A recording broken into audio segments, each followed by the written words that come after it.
welcome to the Musical Ends podcast with me, Alex Allegra. And Katie Fee. We How are... we doing? It's the end of February. Yes. Yeah. We do these in a weird order of recording. It's the end of February. BTS. and Where are we in time and space? it is Black History Month, Yes. and we are not people that are going to skip over that. So we're going to bring some attention to some people who have founded our lovely industry, in a sense, and just expand our worldview because we are.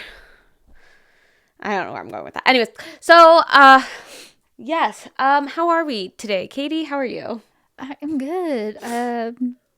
Yeah, got a lot of stuff planned. I'm trying to think where we are at. I'm still lost. We are end of February when this comes out, so I guess I can say if you're listening to this right when it comes out, I have an EP coming out February 27th. Okay. So that will be fun, called Whiskey and Sunsets. It's Whiskey and Sunsets is the new song, and then the 3 that I put out last year, all in a compilation, I guess. Gotcha. So, and then March, we both have some bigger shows planned. So Yay, be full sure to be band. following us at Alex Allegra Music and at Katie Fee Music for some updates on those types of things. Yes. I'm excited to actually get some shows in the books here. Yeah, I have a couple rounds and stuff too for March, so that's nice that finally getting out and playing again some more. So yeah, yeah. for sure. How do we want? We both basically decided we're gonna each pick a person to research and share with y'all. So do you have a preference of who goes first? I know. I was like, we should flip a coin or something. Should we play rock paper scissors? So winner goes first, or what? Yeah. Okay. I guess. Rock paper. This is great for shoot. audio podcast. Rock paper scissors shoot. Rock paper scissors shoot. Rock paper scissors shoot. Okay, Katie goes first. That was so long. It was. Go to YouTube if you want to see that. Oh my gosh. I don't know if we'll ever look into putting the video on Spotify, but I know. Yeah, I forget that's a thing, honestly. I don't know if our distribution company does that. I haven't really looked into it, but I think, there's only a handful, at least that I listen to, that do that. So I don't listen to Spotify anymore. I listen to Tidal and I listen to Apple Podcasts for my podcast now. So Gotcha. That's fair. Okay. So I kind of connected this with our episode of a couple weeks ago with the Grammys. Part of the Grammy Awards, when we were talking about the In Memoriam, we talked about how Lauryn Hill and a whole bunch of friends and collaborators did a tribute to D'Angelo. So I was like, I'm gonna look this guy up and we're gonna learn about him for this episode for Black History Month. Basically, I found a Variety article and his Wikipedia, and I kind of mashed them together. So that's where we're getting our information. We will put sources in our description. So Michael Eugene Archer, better known by his stage name D'Angelo, was an American R&B and neo-soul singer-songwriter, oh my god, are we gonna struggle with talking today? no. Multi-instrumentalist, musician, and record producer. Widely regarded as a pioneer of the neo-soul movement, Billboard named him one of the greatest R&B artists, while Rolling Stone magazine ranked him as one of the 200 greatest singers of all time. In 2025, he was inducted into the National Rhythm and Blues Hall of Fame. Oh, I didn't know there was a National R&B Hall of Fame. I feel like there's probably one for every genre. So is there I think it makes sense. I don't know. Oh, okay. It checks out that people have Hall of Fames for different things. Well, no, I know. It's just those ones just aren't as commonly known, I feel like. Yeah. I don't know. Anyways, born in the South Side area of Richmond, Virginia on February 11th, 1974. So I guess earlier this month was his birthday. He grew up in a Pentecostal family and played piano at the church where his father was a preacher. His musical talents were discovered very early as a child. When he was 3, his 10-year-old brother spotted him playing the house piano. After the formation of the Richmond musical group Precise, they found success performing in the amateur night competition at Harlem, New York's Apollo Theater in 1991. The 18-year-old dropped out of school and moved to New York City in an attempt to develop his musical career. The group previously enjoyed some notice in Richmond, evenly dividing their repertoire between soul covers and originals, while Archer accumulated compositions of his own and developed his songwriting skills. The group's turnout on amateur night resulted in 3 consecutive wins and cash prizes, and upon returning home to Richmond, Archer was inspired to produce an album and begin composing music. It is very interesting that the way the Wikipedia did that was saying like last name Archer the whole time, and then now it's just going to be D'Angelo. So there's that. It doesn't really explain where the name came from or anything. But yeah. So going into his like first record and stuff. At 17, D'Angelo met Afropunk festival partner Jocelyn Cooper, who signed him to Midnight Songs LLC, her joint venture publishing company administered by Universal Music Publishing Group, after hearing a demo of the hip-hop group IDU, which stands for Intelligent, Deadly, but Unique, which D'Angelo produced and rapped. After signing, Cooper introduced D'Angelo to musicians Raphael Sadiq, Ali Shaheed Muhammad, and Angie Stone to collaborate as songwriters. Cooper then introduced D'Angelo to Fred Davis, head of A&R, and Gary Harris at EMI Music. After impressive audition, D'Angelo was signed to a recording contract in '93, and Cooper also introduced D'Angelo to attorney Kedar Massenberg, who helped negotiate his contract and later became his manager. In '94, his first significant success came in the form of the hit single You Will Know. D'Angelo co-wrote and co-produced the song for the all-male R&B supergroup Black Men United, which featured R&B singers such as Brian McKnight, Usher, R. Kelly, Boyz II Men, Raphael Sadiq, and Gerald Levert. D'Angelo composed the music, and his brother Luther Archer, who also was a writer for Midnight Songs LLC, wrote the lyrics. Originally featured on the soundtrack to the film Jason's Lyric, which I guess is a movie in 1994 that came out.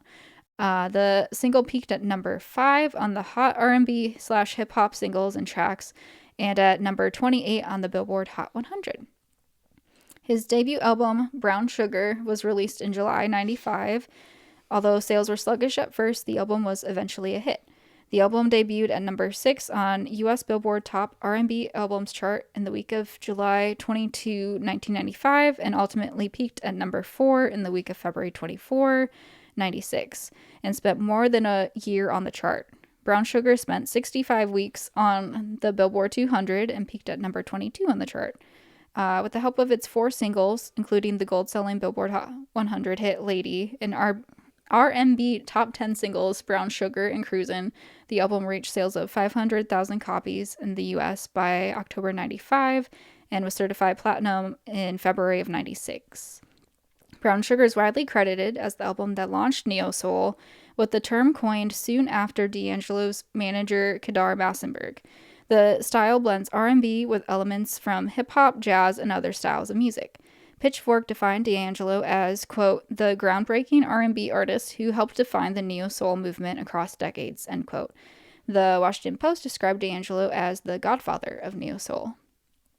So, then after the success of that album in '95, D'Angelo became less active in the music scene and released limited solo work. After touring for 2 years to promote the album Brown Sugar, he suffered from writer's block. Of the setback, D'Angelo later stated, quote, the thing about writer's block is that you want to write so fucking bad, but the songs don't come out that way. They come from life, so you've got to live to write, end quote. Which, interesting, yeah. I mean, I never hear of like people, like, I think now too there's like a big push to say like writer's block doesn't exist, you just have to like work through it. So like for him to like make a big statement about the writer's block is interesting.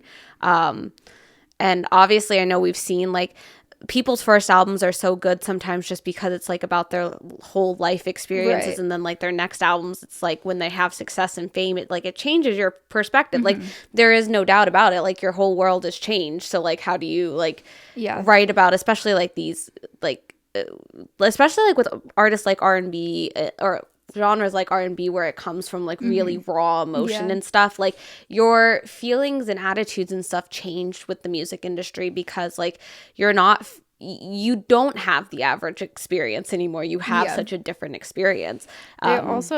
They say like you have your whole life to record your first album, but then like after that it's like usually you are on a quicker timeline of like, okay, especially if there's momentum, the industry and your label and stuff is probably going to be like, okay, we need the next thing, we need to keep this Especially in the 90s when like you're very much working within the manufactured system. Like it's not like today's where like we don't know what the fuck is going on Right. with everything. Like you have these timelines of like, okay, the next album, not even single, just like the next album needs to be so produced. So it's nice that he like kind of didn't like just be like, okay, we're gonna throw something out that maybe isn't ready and just to meet a deadline or whatever. It was like, it's not ready, we need to take the time kind of thing.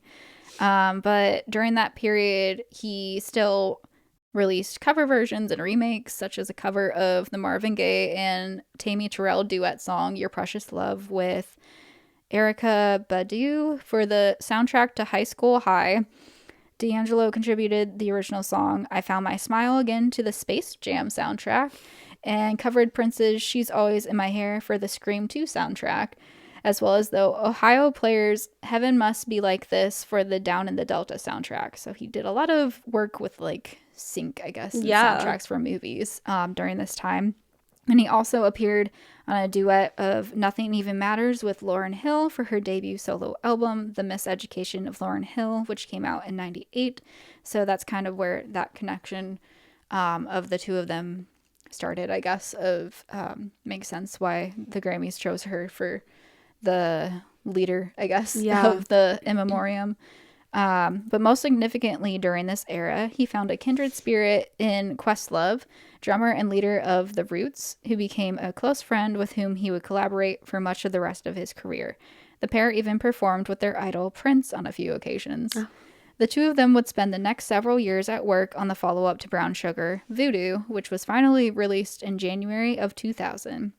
The album was the end product of many months of recording, primarily at the New York's Electric Lady Studios, with a group of musicians who came to be known as the Soulquarians, featuring D'Angelo, Questlove, horn player Roy Hargrove, keyboardist James Poyser, bassist Pino Palladino, and producer Jay Dilla, who pushed the boundaries of R&B. Who pushed the boundaries of R&B and also worked on albums by Badu and rapper Common at the time.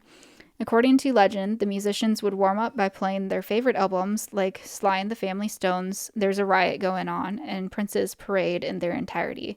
Those albums and many others helped inform Voodoo, which is considered a cornerstone of modern R&B with an influence that has resonated over the decades.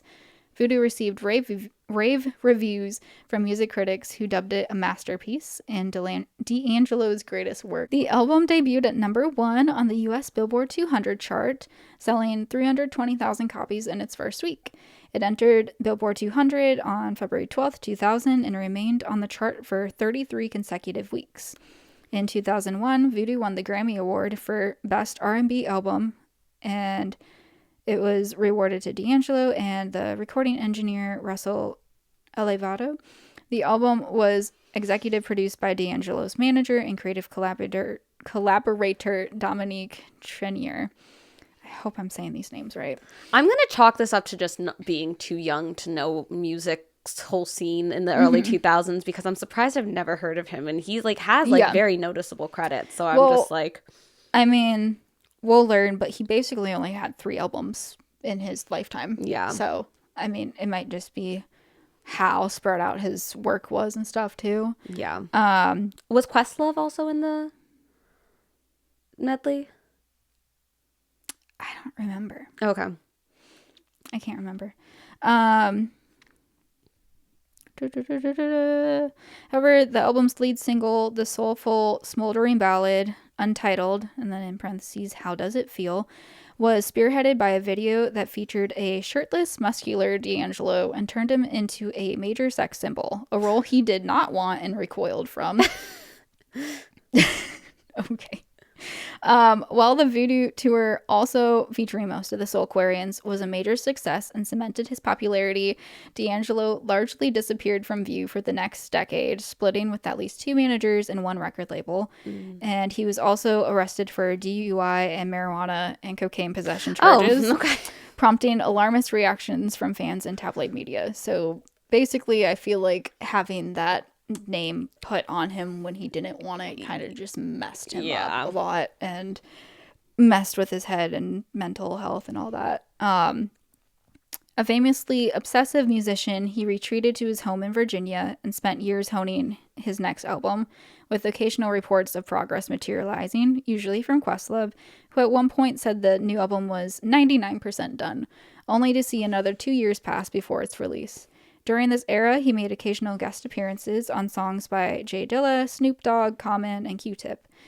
D'Angelo began a gradual return in the early 2010s, touring Europe and playing occasional shows with Questlove, which usually turned out to be informal jam sessions heavy on classic R&B covers. I can't remember what year it said because I didn't keep this part in, but he did pop up with Questlove at Bonnaroo one year. Oh, so something a little closer to home, I guess. He also made an electrifying appearance at a 2013 Music of Prince tribute at Carnegie Hall, along with Questlove and members of The Roots and Prince's Revolution, leading a rousing version of It's Gonna Be a Beautiful Night and the closer 1999. The 10-minute appearance seemed to show how much D'Angelo missed performing. He stomped from one end of the stage to the other, and amid such signature Prince moves as a James Brown mic stand drop, kicking over the piano stool, and leading the crowd in sing-alongs and arm waving. In early 2014, D'Angelo's manager at the time, Kevin Liles, promised that the new album would be released that year and told this writer, "Here's the thing, with D'Angelo, it was a process. He didn't perform for 10 years and he's been working on an album for the past 12 years. I said, we have to get motivated around what people want to hear from you and what does it mean to come back to that space." He very bluntly put it, "Kev, the studio and the stage, that's my lifeblood. Now that I've touched it again, now that I see it again, I want to be sure that the baby I'm about to have, the album, that I take it to the point where it's all it can be." So again, just like he really wanted to take the time to give everything to this album and make sure it is exactly what he wanted before putting it out. Yeah. Nearly 15 years after its predecessor, Black Messiah finally arrived in late 2014. The album continued the vibe of Voodoo, but evolved in new directions, particularly rhythmically, where certain songs featured Jay Dilla-inspired grooves that defied conventional timekeeping, a process the musicians had begun on Voodoo but progressed more deeply. The album was met with universal acclaim from critics. As of 2015, it had a 95 over 100 mean score on review aggregator Metacritic. In its first week of release, Black Messiah debuted at number 5 on the Billboard 200. And at the 58th Annual Grammy Awards, it won Best R&B Album, and Really Love won Best R&B Song, and it was also nominated for Record of the Year. I was going to say Black Messiah sounded more familiar, Yeah. so okay. Yeah. D'Angelo followed the album's release with a major tour, the first show from which was at Harlem's legendary Apollo Theater, where he had first performed when he was 16. Oh, wow. Full circle. Yeah. But after those tour dates, he went back into seclusion, rarely making public appearances or performances. After Prince's death in April of 2016, he paid tribute on The Tonight Show, performing Sometimes It Snows in April with Maya Rudolph and Gretchen Lieberum. However, he abruptly dropped out of a scheduled appearance during a show-closing all-star Prince tribute on the BET Awards a few weeks later. He also contributed a song, Unshaken, to the soundtrack of Red Dead Redemption 2 in 2019, which I think that's a video game. Okay. In February 21, as the pandemic began to lift, he played a solo set at the Apollo as part of the Versus webcast, where he was joined by Kean Harold, Method Man, and Redman, and Her. The following June, he performed Unshaken at the Tribeca Film Festival as part of the Songs of Red Dead Redemption 2 event, which appeared to be his last public performance. In 2024, he and Jay-Z guested on James Samuel's 9-minute single, I Want You Forever, from the film The Book of Clarence. And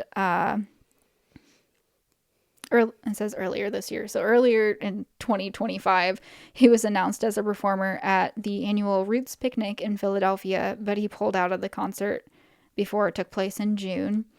But despite his recent low profile, D'Angelo is featured heavily in Thompson's recent documentary of Sly Stone, Sly Lives. It's of Sly Stone, and then the title is Sly Lives. Speaking of the challenges presented by stardom, and as the film's subtitle posits, the burden of Black genius. The pressures of being a gifted Black artist or athlete who is expected to be an example and a leader, but may not be comfortable in that role. And the guilt that comes with being the one who made it where others did not. While the film was about Sly Stone, a common impression is that D'Angelo was talking equally about himself. And then there's a quote from Questlove. Quote, he's definitely talking about himself. The origin of his personal story is literally being a chosen one, being a 5th or 6th or 7th wheel in a situation in which he is not even looking or asking for what he got, and yet he was chosen. Yeah, guilt is probably the number one emotion, end quote. In the film, D'Angelo speaks vividly about that pressure. Quote, it doesn't matter whether you're doing music, sports, we as Black folk always gotta be 3, 4, 5 steps ahead of everybody else in order to just to break even. It's just always been that way, end quote. And then the interviewer, with apparent exasperation, asked why, and D'Angelo just replies, why ask why? So that's kind of like the end of all that stuff. And then just some like summary stuff of he passed from pancreatic cancer in October of 2025, so less than 6 months ago. Yeah. At the age of 51, and he had been working on a 4th album with Raphael Saadiq. So I'm curious if there would be any like posthumous release of any of that, but I don't know if he had like a will because he had cancer, if he like had a will put together to say if that can be released and stuff. Well, because I think sometimes that kind of stuff can get a little hairy of like, are people just trying to make money off of it? Mm-hmm. Or because he seems like he's very like dedicated to his craft of it. So it's like, and music overall is still an art form. And like sometimes I give artists crap for not wanting me to like take photos and stuff like that when they're in concerts and stuff like that.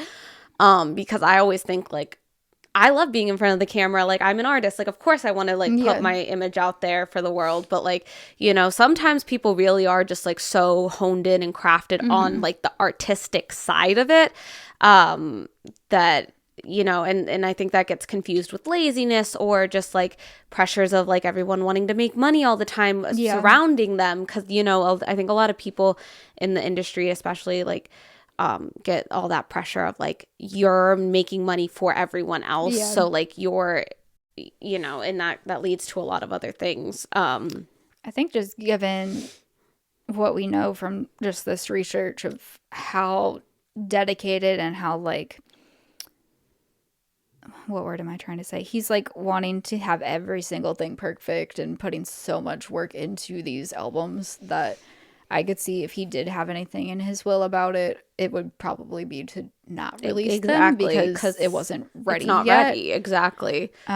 So it will be interesting, to see if anyone does anything with them from an aspect of like what are the person that's releasing them's intentions? Because I don't know if they would necessarily align with his intentions for the work. Yeah. I guess just some like ending summary things of him was Rolling Stone ranking him as number 75 on its list of 200 greatest singers of all time. Billboard ranked him as 45th on the list of the 75 best R&B artists of all time, and several publications, music magazines have listed him as one of the greatest R&B and soul artists, including Forbes, Medium, Essence. Tyler, the Creator, said his musical DNA was shaped by D'Angelo's work. Shaka Khan called D'Angelo a genius. George Clinton praised him as a worthy successor to soul legend Marvin Gaye. Prince said of D'Angelo, "I crave great musicianship, and I don't know who provides it. I've got no problem saying I dig D'Angelo," which I'm sure is like the highest compliment to him, considering that was like one of his big inspirations. Yeah. I forget how Prince like didn't die that long ago, and yeah, like I mean, he was on New Girl. Yeah, I know. That's always what I remember, and I'm like, he doesn't even seem that old on New Girl. Like, yeah. And Rolling Stone said all three of D'Angelo's albums are revered as contemporary classics. So that is D'Angelo for you. Okay. But yeah, how old was Prince when he died though? Because I feel like he wasn't that old. I just always think of Prince being like in the 80s and 90s, and does that feel so old? But it's not that old, you know? Like, yeah. Yeah, because he was only 57. Yeah. I mean, that's still like, I mean, he died of age. Overdose, so it wasn't like he died of old age. It was an accident, so. Anyways, who do you have? So I don't have a person. Oh, okay. I was waiting to drop that little bit of tea there. But I have the Black Opry. Oh, okay. So I thought we could go into that. But it is focused around two people because it was started by two people. Right, yeah. Makes also, sense. while we're talking about some Grammy stuff as well, and I meant to include this in the Grammy episode, was that the Grammys changed their newsletter from the Grammy Insider to the Gramophone now. And I just thought that was interesting because it is like the gramophone as like a thing. So I just thought it was like a good little nod to history. Okay. Something unique. But the Black Opry was founded by Holly G and Tanner D. I couldn't find their last names for some reason. They only put that. Okay. But their official description is the Black Opry is a home for Black artists and Black fans of country music, blues, folk, and Americana music. So it combines the roots of country music with the love songwriters and creators have for the evolving genre, and really just like gives Black country fans just like a place to feel represented and feel like they had a voice in this because they're the ones that started the whole genre anyways. And like, it's not a new thing, even though everyone wants to say that it is, but like, no. So a little bit about Holly's background. I went onto their website and just watched some interviews and like took notes from like their own descriptions because they have a bunch of like articles in the bottom of their page. So it's like Rolling Stones and Grammys, and the MLC did an interview with them. Okay. So I just watched some of that and got some information. Holly grew up loving music in general and was called to do something in music. And she started by writing a hip hop reviews column. But she never really felt as connected as she did with country music. She grew up loving country music and just wanted to do something where she felt a little bit more. She didn't feel like she belonged in the hip hop scene as much, despite growing up with hip hop music as well. But after the George Floyd murders, she had started to rethink her position in country music and what aligned with her morals and ethics, because she had been listening to what they were talking about and like what their stories were, and it just never aligned with what her story was, even though she loved listening to country music and musicians. So she wanted to create a community that was representative and discussed topics that aligned with her perspective of life. Initially, the website was a blog where Black country musicians could discuss and connect with other people that looked and sounded and just felt like a connecting space. And Tanner grew up here in Nashville, listening to country music with his mom. She was a single mother, and he grew up listening to 90s country, which was a huge impact in his journey. He really resonated with the 90s country female popularity boom, and even into mainstream, just everything. Like, that was just a huge moment. And he saw that there was such strength that women had in supporting each other and trying to grow out of this minority of white male country artists, and wanted to find a community like that for Black country artists, because he saw like, wow, and he grew up with a single mother, so he always just saw like powerful women in music, and just saw that. And it helped with finding Holly, because she was also a strong Black woman trying to make a name for that community in country music. So he graduated from Belmont, and he worked in radio broadcasting, not in country music, but he had strong skills for broadcasting and reaching people through the industry. He did that for 3 years, and then he went on a hiatus for 5 and left the music industry, but he felt like music was still calling to him. So when he met with Holly, they created this whole movement together. So the show was inspired by Color Me Country podcast, which was named after the album, also called Color Me Country by Linda Martell. Rissy Palmer is the host of the podcast, and this was around the same time frame, like 2020. She started this and launched it. And she, just a little bit about that. And the podcast was, Rissy Palmer had lived and breathed country music her whole life. But as someone who knows the genre better than anyone, she's decided that enough is enough. It's time for country music to know where the fuck it came from, she says. We couldn't agree more. On her radio show, Color Me Country, the singer-songwriter brings to the forefront the Black, Indigenous, and Latinx histories of country music that far too long have lived outside the spotlight and off mainstream airwaves. Listening to Rissy has riveting, funny, and necessary conversations with country music's most vital and underrepresented voices. In less than a year, the Black Opry has grown, so when they first started, beyond its blog origin to be a force of change and a leader in the movement to bring racial equality to country music, an industry that was founded on exclusionary whiteness. More than just a rallying point for Black country artists or fans, it has turned into a touring revenue that's filling venues like Nashville's Exit Inn and Tennessee's Dollywood, with additional shows booked through spring and even fall. On April 18th, this was like 2022, 2023 when this article was written. I don't remember exactly when. Black Opry will host an artist showcase at Nashville City Winery presented by the cable network CMT. So, to give some more background, basically they started with this blog, and then it turned into like communications, and then somebody had like started booking them. I think I have a little bit more about that later on, but it was kind of like this domino effect of somebody needed, Holly and Tanner hosted a round during Americana Fest in 2021. Actually, it's the next thing I was going to talk about. Sorry. One of Black Opry's defining moments took place at Nashville's Americana Fest in 2021.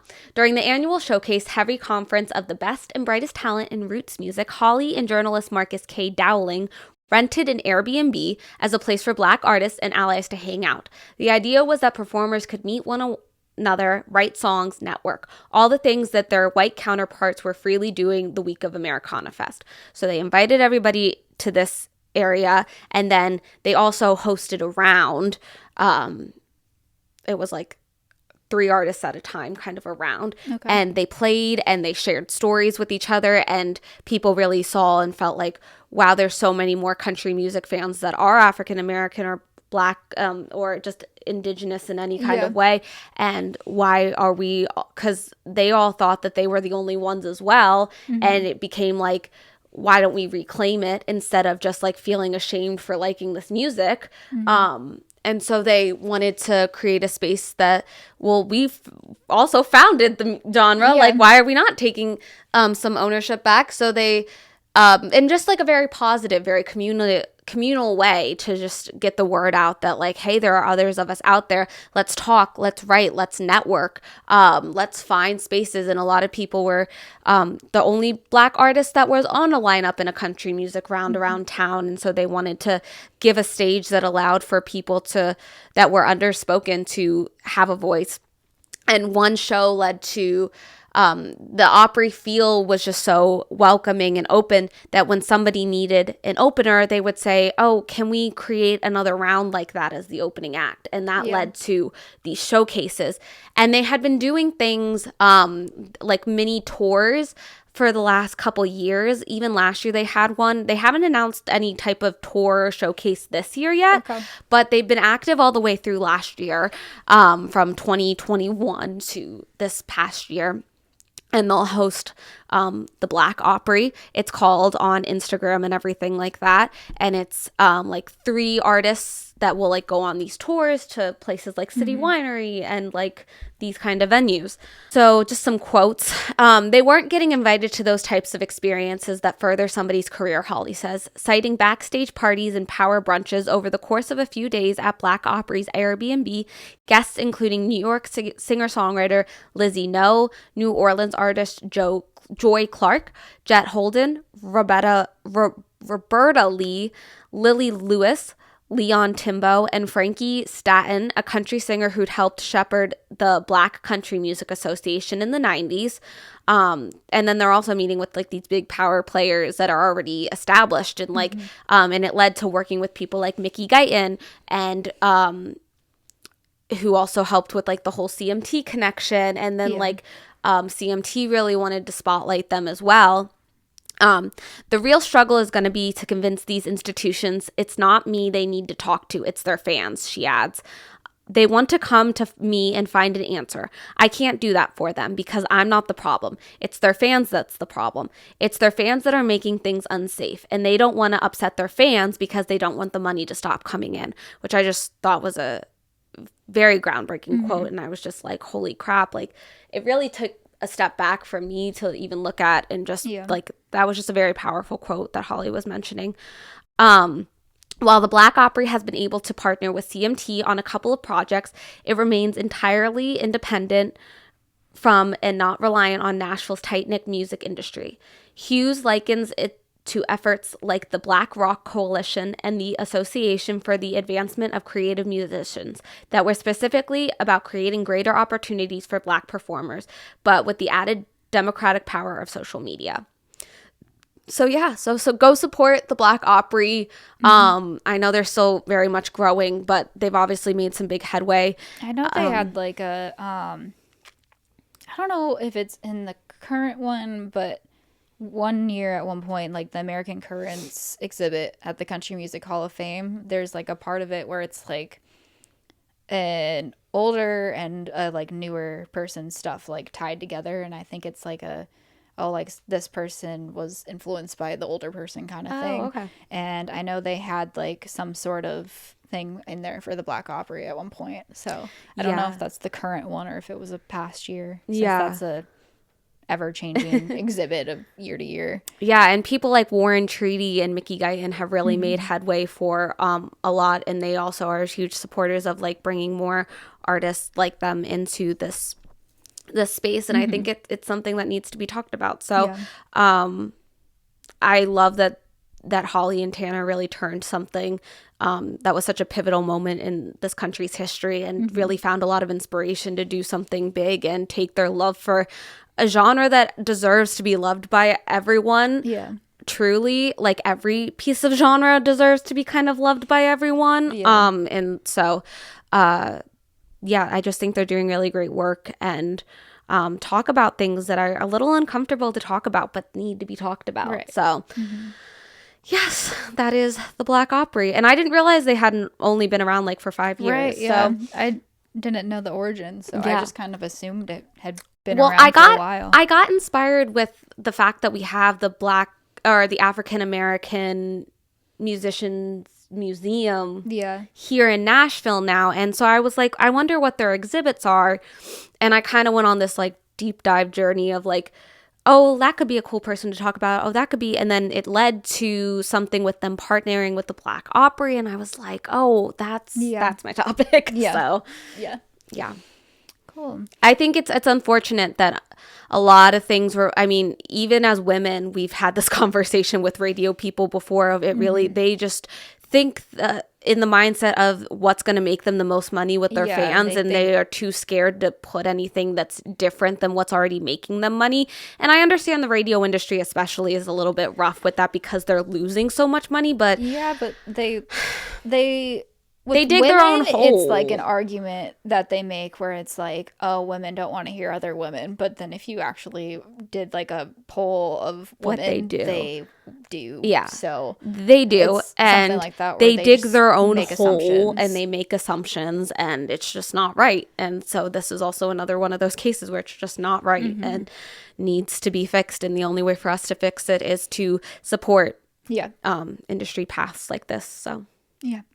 Well, we will have like our research sources in our description, and including that we can put like I'm assuming they have a website for the Black Opry and like socials and stuff. So we could include those as well if y'all want to go check it out. We obviously recommend going and following and supporting them. Yeah. And if there's anything you want us to share and stuff, you can send that to our email at themusiclenspodcast@gmail.com, and keep up with us on our socials at the Music Lens Podcast. Join our Discord. It's in our link tree for our Instagram as well. Can I also say on there that going back to people actually want to hear about this stuff is the fact that our Women's History Month, our like Pride episodes, and our Black History Month episodes are always one of the more viewed. Yeah. Like always. So yes, people do care. Like yes. Go check out those too. Yeah. This is a yearly thing now. We didn't acknowledge our podcast anniversary was the day after our Grammy episode came out would be our podcast anniversary. So happy 2 years to us, I guess. 2 years, so I'm trying to baby. think. Yeah, you could follow us at the Music Lens Podcast on all the socials, join our Discord. We can have discussions there as well. You can follow Alex at Alex Allegra Music on all the things, and follow me at KDV Music on all the things, and check out my new EP. Yay! On Friday if you're listening before the 27th. But yeah, we will see you next time. Bye.